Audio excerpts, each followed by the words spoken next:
I thought I'd start today's video out by putting up a world map and using this as a starting point to illustrate some things with the help of our good friend, random guy named Juan. You okay with that, Juan? I mean, you are the president of Venezuela, so you should have a pretty good command of who your country is allied with and who you are not allied with, right? Right. Good. Well, I'll tell you what. Let's start with some local news. There was an attack last night inside Venezuela, and I'm sure random guy named Juan, you responded right away, didn't you? No? No, you didn't say a word, huh? Nothing to the press, nothing to the people. I mean, you are acting president, right? You'd think that'd be something you would be interested in. That's okay. General Lopez took care of it. If you guys decided to get together and take the neoliberals seriously and paid the price for their treason, and will more than likely be not long for this world. But domestically, I'm sure that you are aware that there were ambassadors from other nations in your country, right? Right, Juan? You knew that, right? What? You didn't know that either? Wow. Let's see. Well, who were they? I mean, couldn't possibly be anybody from Europe, right? Because we all know about the sanctions. Oh, look. Spain, France, Greece, Italy, the Netherlands. There's a lot of people to keep track of here. United Kingdom, Great Britain, Northern Ireland, Sweden, Poland, Romania. I think we're going to have to go back to our map here. So let's see. We already know that Venezuela is allied with Bolivia, Cuba, Russia, China, Iran, North Korea. Oh yeah, and the Philippines. So let's see. Who did they say? Great Britain, Northern Ireland, Poland, Sweden, Italy, Greece, France. Let's see. Who else were they? So many. It's just Spain, France, Greece, Italy, and the Netherlands. Let's see if we can fill all that in. Spain, France, Greece, Italy. Let's see. That's Denmark. There's the Netherlands. And of course, we know a couple of years ago that Venezuela signed a deal with India for medicine. And we also know that they are dealing with Turkey for gold. Mexico has also come out and said that they're going to stand beside them and work with them, same as Uruguay. Ecuador, regardless of their membership in the Lima Group, is going to have to recognize them because they're a member of OPEC, and Venezuela is the president of OPEC. So that's quite a few countries. We know Algeria as well. But of course, you already knew this, right, Juan? You were, of course, aware of the meeting, and you clearly, as president, must have been there when all of those ambassadors met with Nicolas Maduro. Because clearly he wouldn't have done it without your permission, given the fact that you're president of Venezuela, right? What, no? Really? That's interesting. Boy, you would sure think that the president of Venezuela, President random guy named Juan, would have known about the attack that occurred inside his borders that was thwarted by General Lopez. And he would have attended, at least, this meeting with the EU ambassadors from, where is it again? Spain, France, Greece, Italy, the Netherlands, United Kingdom, Great Britain, Northern Ireland, Sweden, Poland, and Romania. I think I actually forgot a few. Did I forget Romania? I did. There's Romania.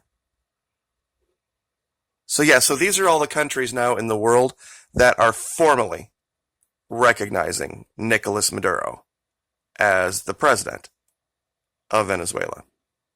And I'm sure there's quite a few here that I don't have labeled, but I think you get the point.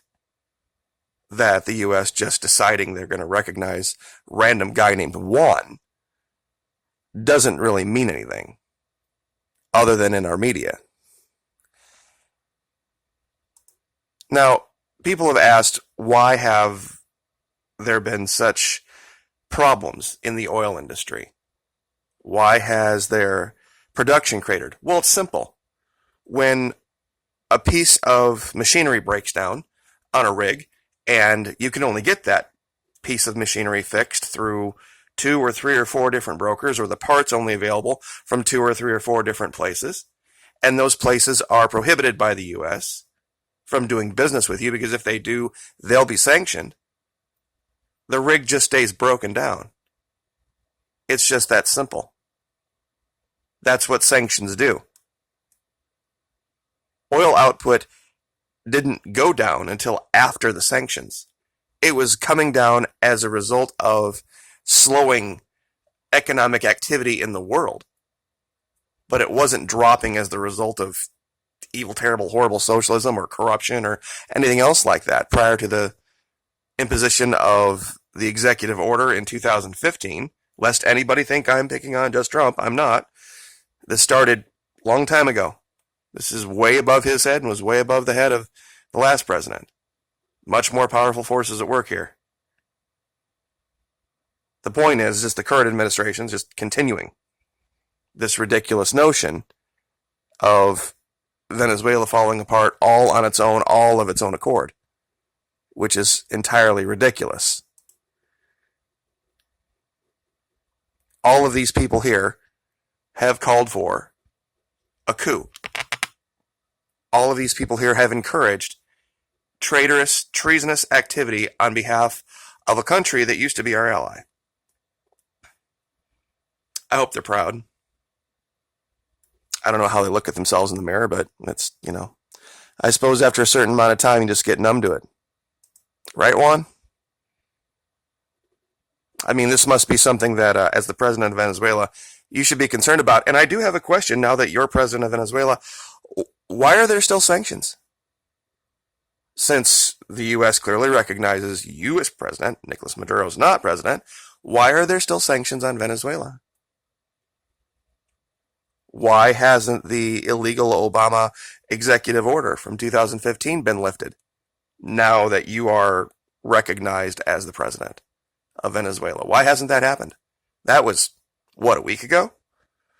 That you decided to proclaim that you were ready to step in as interim president and say that Venezuela has no leader and call for new elections and all this kind of stuff. Everything short, of course, of actually naming yourself president. You were too cowardly to do that. You had to wait for the U.S. to do that, and Luis Almagro to do that, and Jair Bolsonaro to do that, and I think Duque as well.